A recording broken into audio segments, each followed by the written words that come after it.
Bună ziua! Bine ați venit în bucătăria mea! Astăzi vom face o rețetă de pilav bulgăresc cu ciuperci.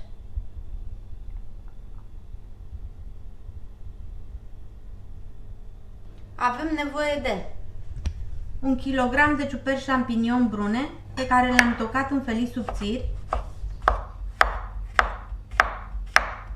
4 cepe medii pe care le-am tocat fin,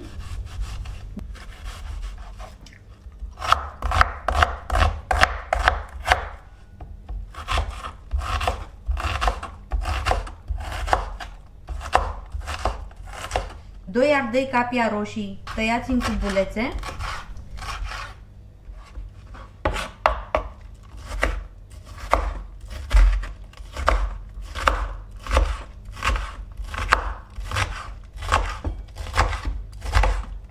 un ardei gras galben tăiat tot în cubulețe,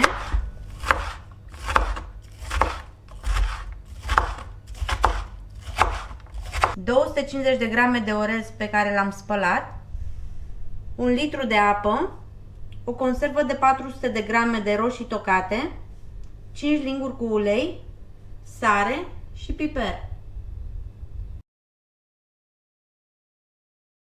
Alegem o cratiță încăpătoare care poate fi băgată și la cuptor, în care punem uleiul la încins.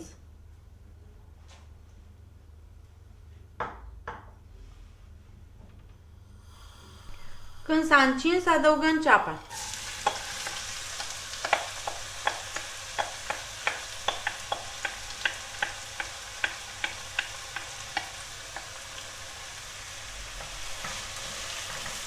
O lăsăm cam 3-4 minute sau până ce se înmoaie, amestecând din când în când.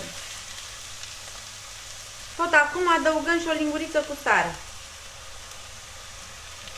Și continuăm să amestecăm.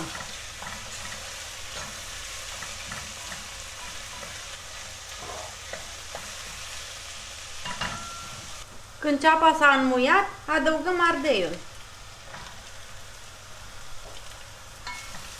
Amestecăm și lăsăm 2-3 minute. Tot așa amestecând din când în când.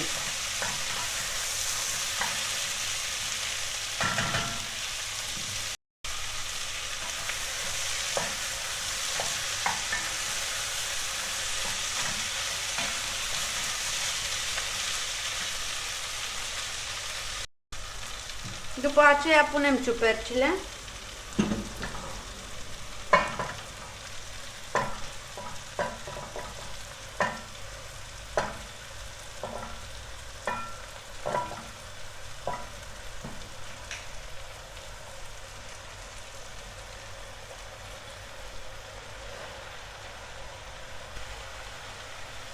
Amestecăm bine și le lăsăm până ce scad în volum.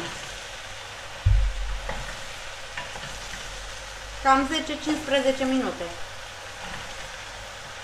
Tot așa, amestecând din când în când.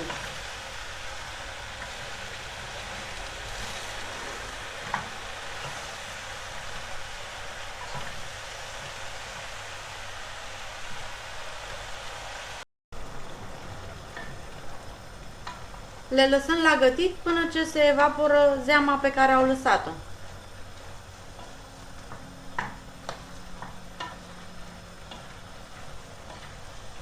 Avem grijă să amestecăm periodic.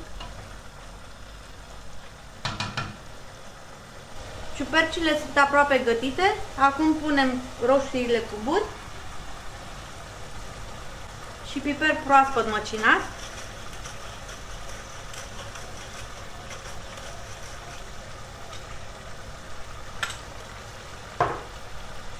Amestecăm bine totul.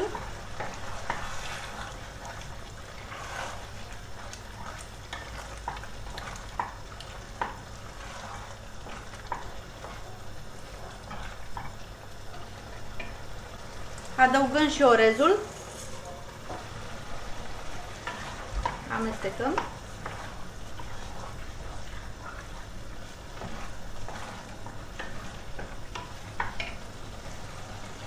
Punem și apa.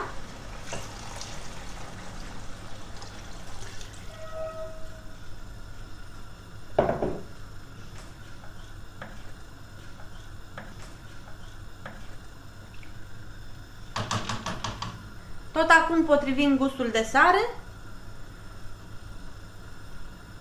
Amestecăm și lăsăm până ce începe să clocotească. Când a început să clocotească, punem cratița la cuptorul preîncălzit la 180 de grade.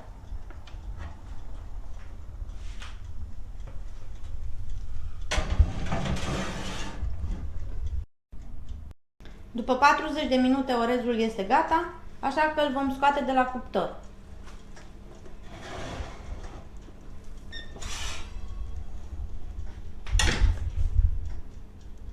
Îl lăsăm să se răcorească puțin, apoi îl putem servi.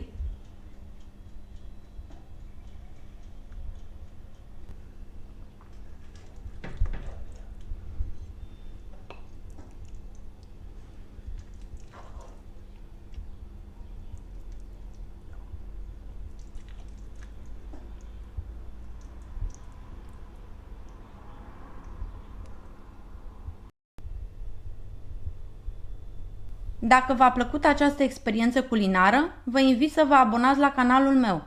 Nu uitați să lăsați un like și un comentariu cu părerea voastră.